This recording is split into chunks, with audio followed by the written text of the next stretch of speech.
ocurre es que como en España tuvimos el boom inmobiliario, pues la construcción generaba muchos impuestos y no se notaba que había menos dinero. No sé si me explico, ¿no?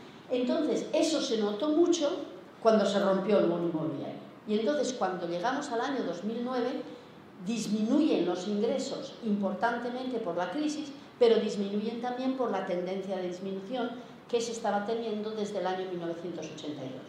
Fíjense que cuando se hizo la reforma en el año 1978, ese tipo que les he dicho era del 66%. El año 2006, el tipo de gravamen a los ingresos más altos era del 42%. Y además se crearon una serie de figuras impositivas que beneficiaban enormemente a la gente que ganaba mucho dinero en los negocios, sobre todo, como pueden ser los fondos de inversión y la SICAV. Es decir, que la caída de ingresos del Estado no es solo debido a la crisis, sino de algo mucho más serio y más importante, que era la tendencia a la disminución de la imposición. Y por eso digo yo que otra vez nos engañan cuando nos dicen no, ha caído por la crisis. Bueno, ha caído por la crisis y por algo más, no solamente por la crisis. Bueno, entonces, si resulta que aumentan los gastos y disminuyen los ingresos, pues es obvio que el Estado no llega a pagar. El Estado se queda, que no puede financiar, y recurre, bueno, en primer lugar, presenta un déficit. Es decir, todos sabemos que un déficit quiere decir que los ingresos son menores que los gastos. Y entonces el Estado español, que el año 2007, todavía el año 2007, había tenido un superávit, es decir, que los ingresos eran mayores que los gastos, en un 1,1%, el año 2010 tiene un déficit del 11,4%, es decir, un salto negativo de 12 puntos en el déficit del Estado, que eso es muy, muy, muy fuerte.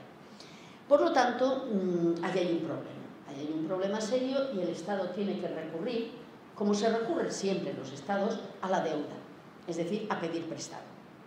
Pero esto en los Estados es habitual, todos los Estados en todas las épocas modernas, por lo menos, han tenido una deuda pública, es decir, cubren los déficits con deuda.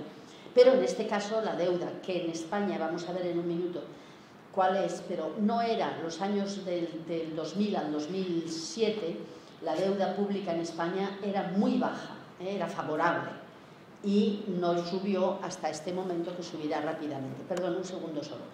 Como el déficit es el del 11,4% el año 2010, las autoridades, sobre todo internacionales, van a exigir a España que se comprometa a que para el 2011 el déficit va a bajar a menos 6,6, es decir, que será un 6%.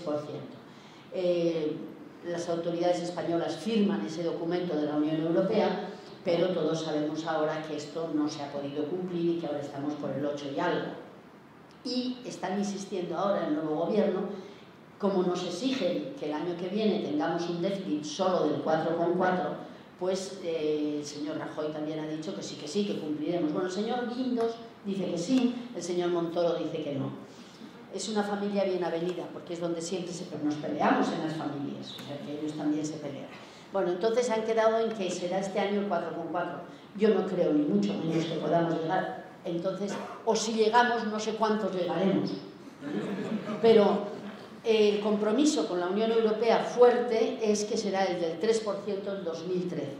A menos de creer en los milagros, esto parece prácticamente imposible, pero lo están intentando. Y al estar intentándolo quiere decir pues, que tenemos muchas probabilidades de que los recortes continúen muy importantemente. Bueno, algunas cifras para... No, pase esta, porque esta es... Vamos a... Bueno, esta no, quizá no. No, los tipos de deuda. Toda la deuda no es igual. Hay la deuda, esto no se ve de dónde están ustedes, lo figuro, pero bueno, no queda más remedio que ponerlo. O sea, hay la deuda total, que es la deuda que tenemos todas las familias, todas las empresas que tiene el Estado, la deuda total del Estado, que luego veremos un poco unas cifras. Dentro de esa deuda total tenemos la deuda privada, que es la que tienen las familias y las empresas, y los bancos.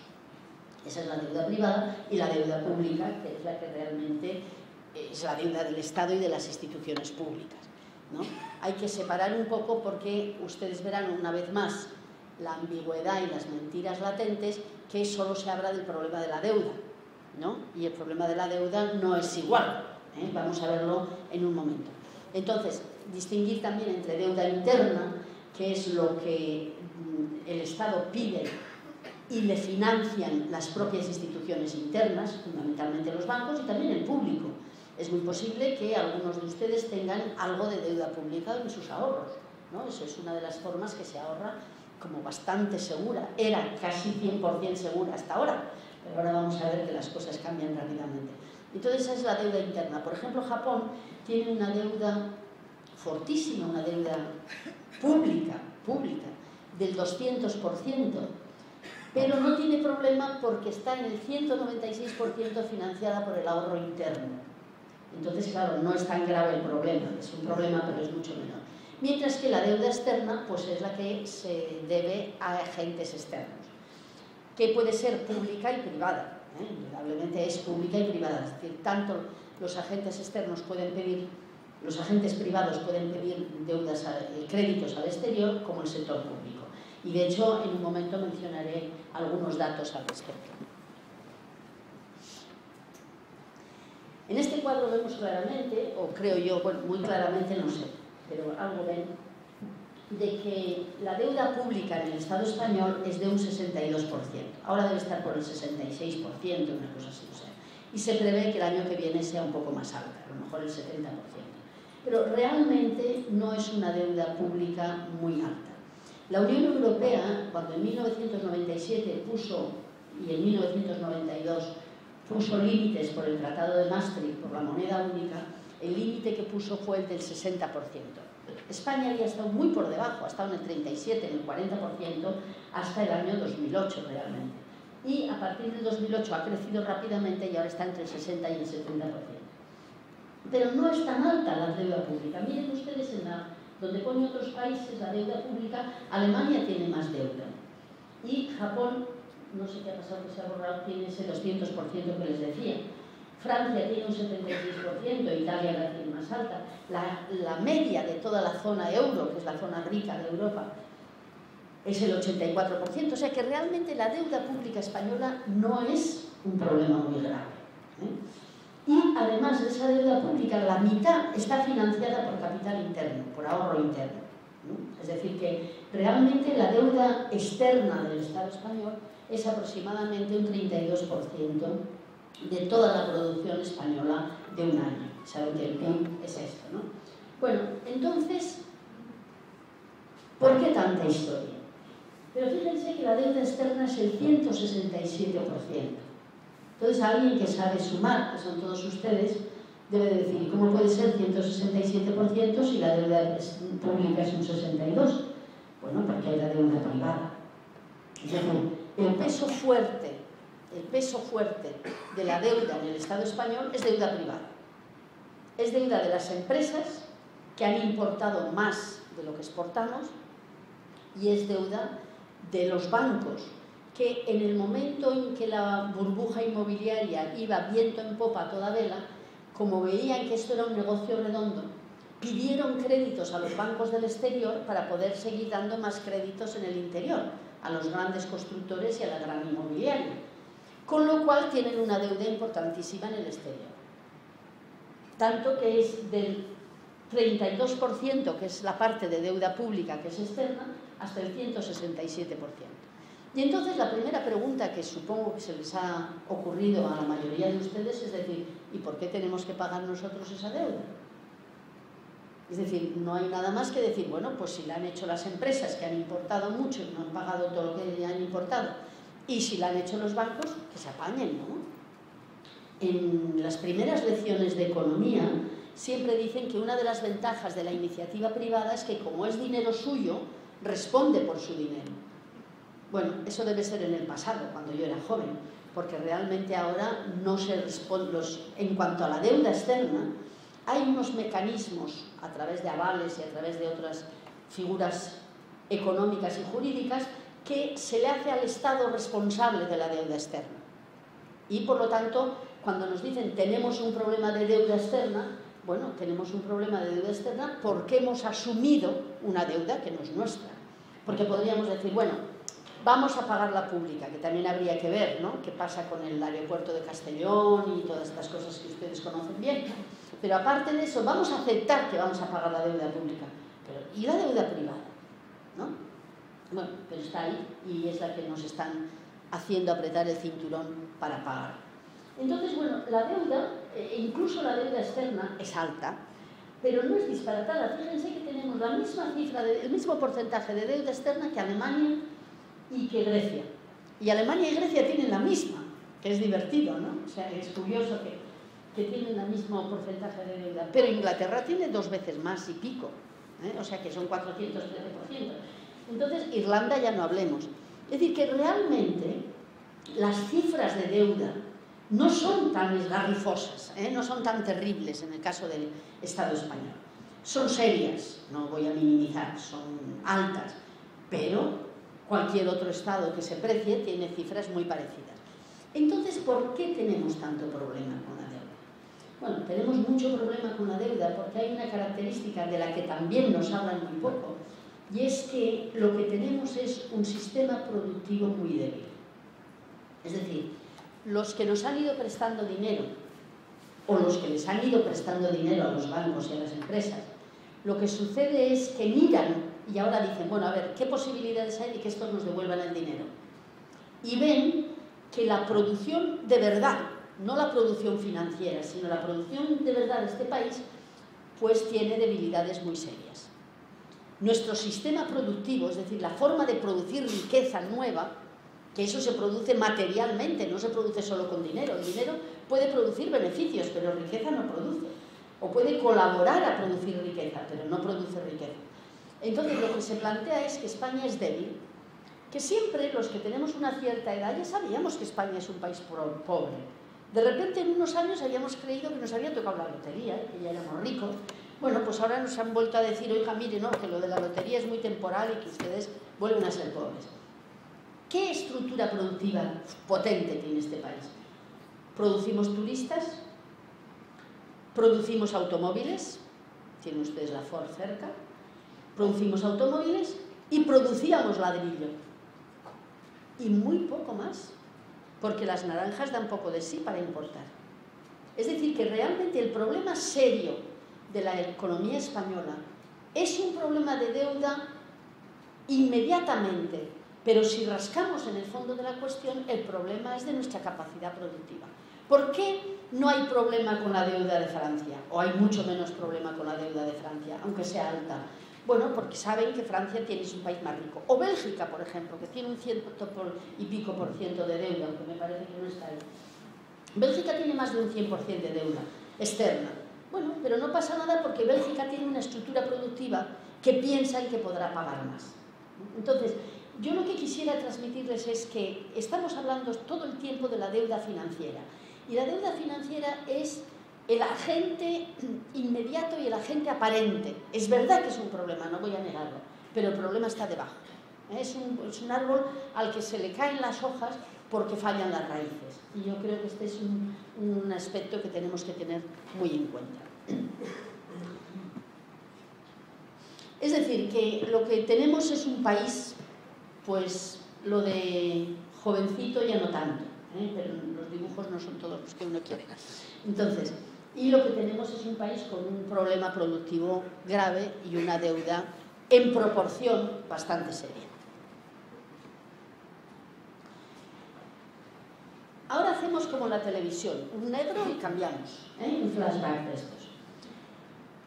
Hasta el año 2010, a pesar de la crisis, la Unión Europea había tenido un papel bastante pasivo. Tanto en la crisis de los 70, porque no se olviden que no hace tanto que tuvimos otra crisis seria, no tan gorda como esta, pero seria también. Tanto en la crisis de los 70 como en la crisis de los 2000, la Unión Europea, cuando ve que hay crisis, dice cada país que se apañe, porque toda la legislación está hecha para eso, toda la legislación europea está hecha para que cada país sea responsable de su propia economía. Y entonces hasta el 2010 no había, alguna cosa había hecho, en el otro informe está recogida, pero muy poca cosa. Y realmente no ha estado muy activa. Pero a finales del 2009, como han visto en el cuadro, la Unión Europea lo que se da cuenta es que, primero, no arrancan de la crisis, ni siquiera los países potentes, porque bueno, de Alemania estamos diciendo crece, pero crece al 2%, que tampoco es para echar cohetes, ¿no? Y los demás países crecen muy poco. Entonces se dan cuenta de que no acaban de salir de la crisis y que además hay una serie de países digamos, mediterráneos, Irlanda la situamos en un momento en el Mediterráneo, una serie de países mediterráneos que están fuertemente endeudados y que están, sobre todo, tienen poca credibilidad en su capacidad de pagar deudas. Y entonces esto va a afectar al euro. Y entonces se encuentran con un problema de que, bueno, peligra el euro, peligra la crisis de los países ricos dentro de la zona euro mismo, y entonces lo que se plantea es decir, algo tendremos que hacer. Y entonces la Unión Europea se decide a tomar cartas mucho más directas en el asunto. Entonces empieza a haber presiones importantes en la economía y en la economía de los países periféricos que les llaman. Les llaman países periféricos, nos llaman países periféricos, y empieza a haber problemas serios y dice, bueno, vamos a tomar cartas en el asunto. Y empieza a haber presiones externas. Presiones externas, en primer lugar, de los propios acreedores de esos famosos mercados. ¿Ustedes saben quiénes son los famosos mercados? Bueno, son los millonarios muy millonarios, como el señor Soros, como el señor Bill Gates, como el señor Ortega de Zara, bueno, muy millonarios. Pero no solo. Los mayores inversores que nos prestan dineros a los países a todos los países, son los fondos privados de pensiones. Y esto es muy importante de darse cuenta cómo en el capitalismo todo está engranado. Cuando nos digan que no hay dinero para las pensiones públicas, pues no es el tema de hoy, no lo voy a tocar, pero no se dejen dominar. No hay dinero para las pensiones públicas porque interesa que la gente haga pensiones privadas. Entonces, bueno, son los fondos privados de pensiones y los fondos de inversión que son los grandes inversores, junto con los propietarios de todo esto. Entonces, estos presionan porque ven que pueden encontrarse con problemas de que no les podamos pagar. Pero también presionan las instituciones internacionales. El Fondo Monetario Internacional, veremos en un momento cómo empieza a preocuparse más y más y va a entrar. Y presiona la prensa internacional de tipo financiero. ¿Ustedes se acuerdan que la señora Salgado en mayo del 2010 tuvo que ir a Londres a explicarles a los directores del periódico que éramos buenos chicos?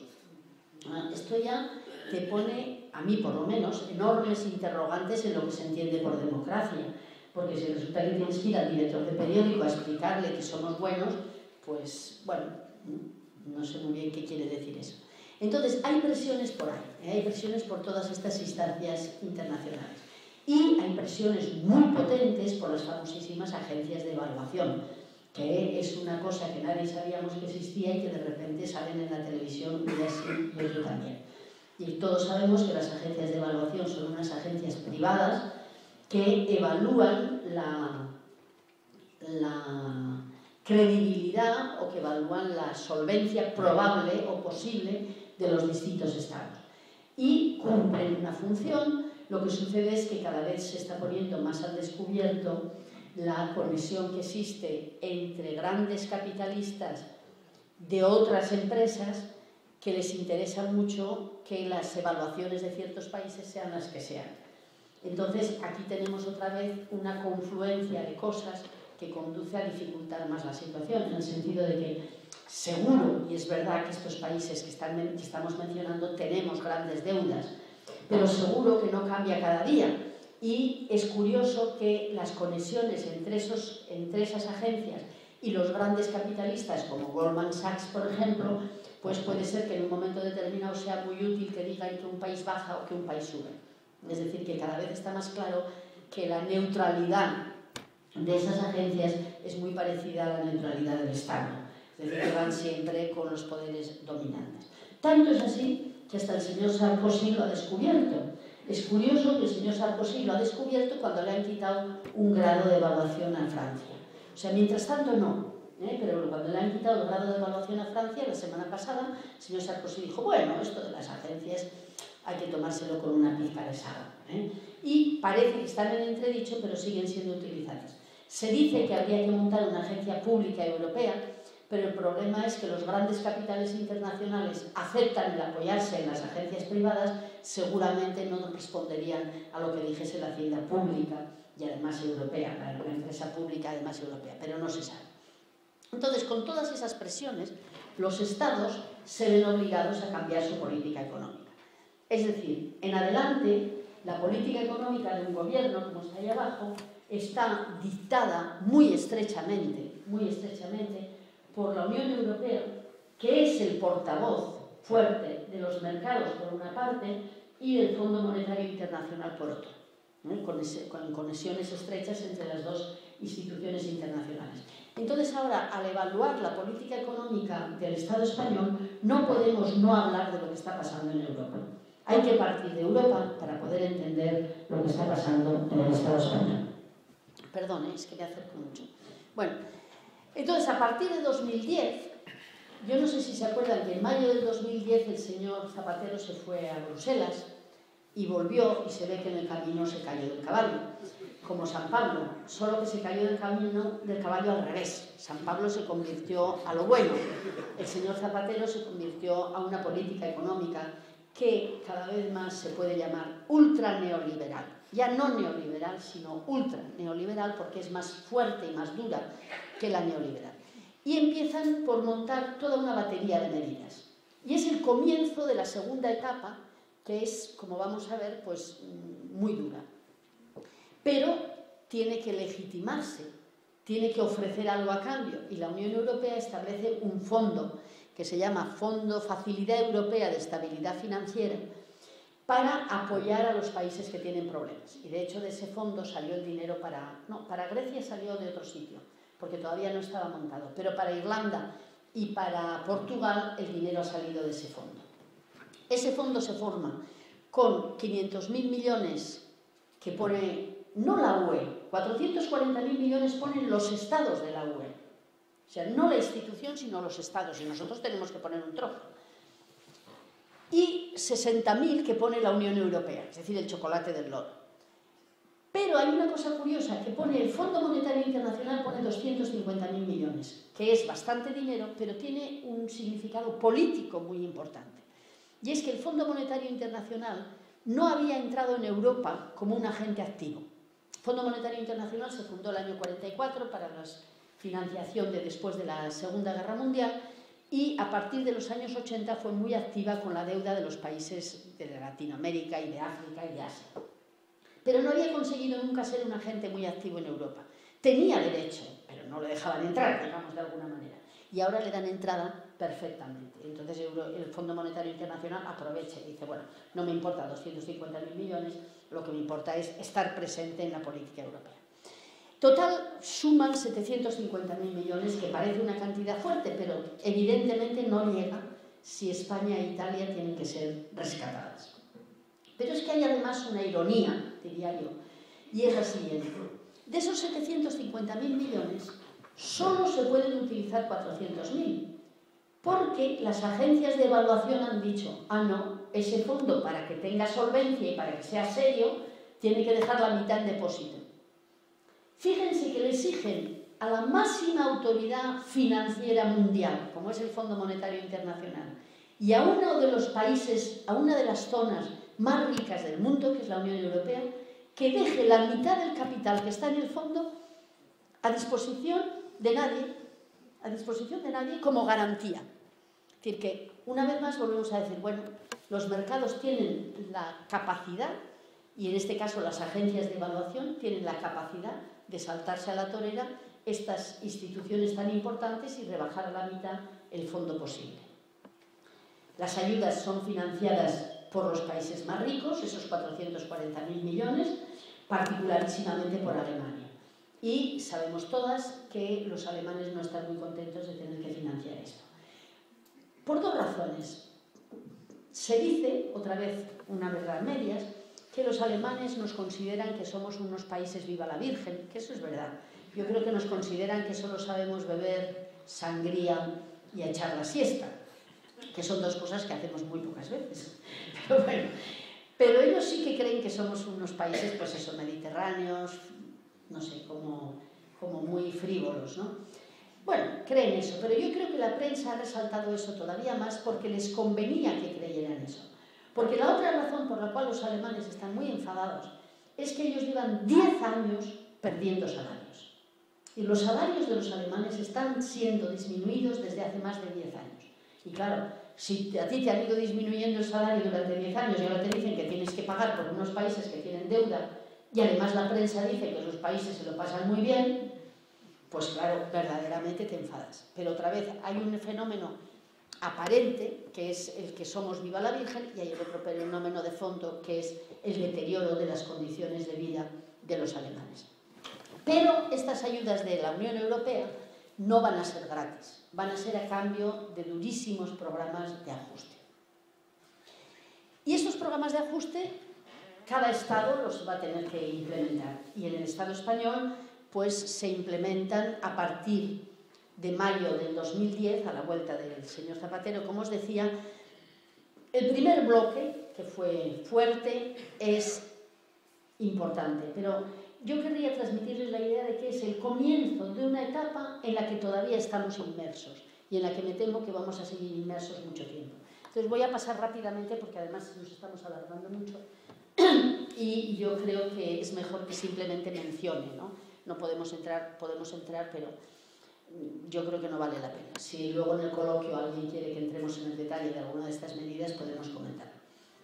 Las tres primeras medidas fueron importantes. Primero, el recorte presupuestario, el del 2010, no el que nos ha venido ahora. El recorte presupuestario que plantearon que había que rebajar 50.000 millones de euros en 3 años.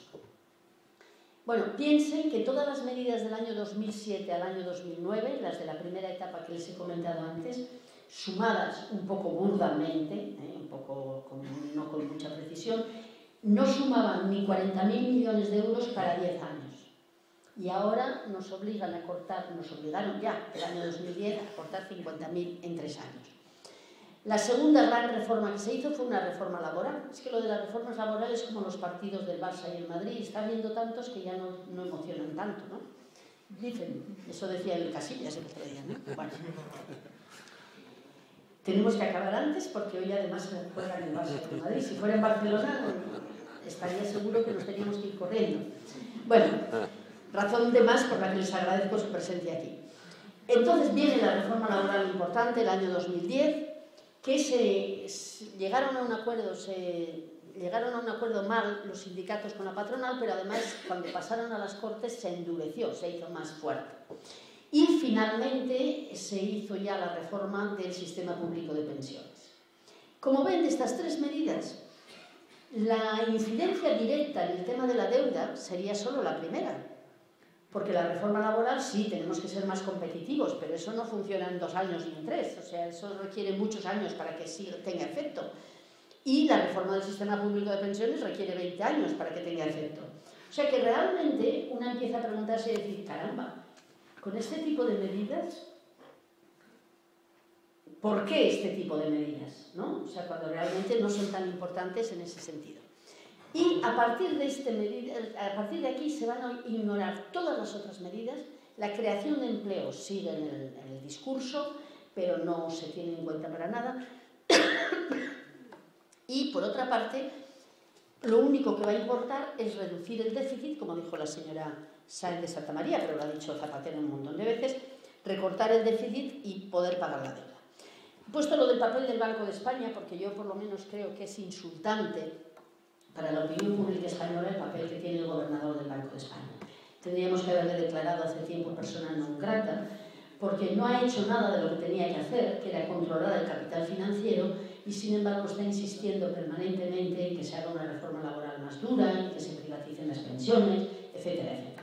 Entonces, por lo menos mencionar y decir que eso ni siquiera le corresponde al Banco de España decirlo, porque han hecho un Banco de España independiente, como el Banco Central Europeo, no es su función, pero se ve que el señor tiene sus entusiasmos. Yo tengo verdadera curiosidad, yo tengo verdadera curiosidad por ver a dónde va a ir cuando se le acabe el contrato que acaba en junio. O sea, digo, ¿a dónde irá? ¿Irá al Fondo Monetario Internacional? ¿Irá a algún banco grande? ¿Qué hará? O a lo mejor ya no tiene ni que trabajar, pero creo que sí, porque son muy ambiciosos. ¿Pasó? Bueno, esto nada más que es decir, esto pasó en 2010, en 2011 también, es un poco por poner imágenes, un poco de santos. Se recorta se hace el recorte social, también ha aplazado el impuesto a los ricos. ¿Se acuerdan de aquello de que rebajar impuestos era de izquierdas? Pero no se acaba ahí. Por eso yo insisto mucho en que es un proceso, y un proceso que está continuando. Porque en diciembre del 2010, si se acuerdan, es cuando quitaron el subsidio a los parados que no tenían ningún otro subsidio. Y otra serie de medidas que, bueno, pueden ustedes ir leyéndolas y yo voy deprisa porque si no. Y después se hicieron, en febrero del 2011, se hizo el Acuerdo Económico y Social. En el Acuerdo Económico y Social vuelven a insistir en el tema de las pensiones, hacen dos temas puramente retóricos que ni ellos mismos le han dado ninguna importancia, pero sí merece la pena detenerse un poco en algo que lo empiezan en este acuerdo y ahora lo van a terminar cualquier día de estos, que es la reforma, la modernización de la negociación colectiva. Cuando oigan ustedes la palabra modernización o flexibilidad, salgan corriendo. Detrás viene algo malo, seguro. Y en este caso, la reforma de la negociación colectiva a mí me parece gravísima. No nos ha impactado tanto a la población, pero yo creo que es un error, porque en el fondo esta reforma conduce a eliminar la negociación colectiva. O sea, la propuesta es de hacer los convenios, hay muchos que son nacionales, otros que son de comunidad autónoma y otros de industria, ¿no? Pero tienen cierta potencia porque son de grandes fuerzas, digamos así. Bueno, pues ahora de lo que se trata es de que lo que se haga a nivel del Estado sea mínimo y además no se pueda modificar hacia arriba y que todo lo demás se haga a nivel de empresa. Claro, si tú trabajas, como en este país trabajamos tantos o trabajan tantos en empresas de 10 trabajadores, de 15 trabajadores, de 2 trabajadores, nos vamos a ver qué fuerza vamos a tener para hacer un convenio. Y este es el objetivo verdaderamente de la negociación de los convenios. Y hay que decir, tristemente, que la resistencia de los sindicatos no parece que es muy potente. Como ven, sube la bolsa y están todos contentos. Esto es otra imagen para animarnos porque ellos están contentos. Esta es la del acuerdo anterior. Mañana o pasado recorten la otra del periódico porque saldrá. Está hecho el acuerdo de...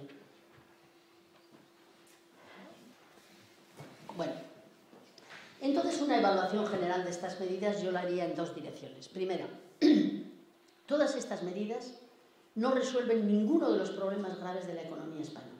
Al contrario, lo empeoran. Es decir, reducir el gasto público, deteriorar los salarios, deteriorar las pensiones, lo único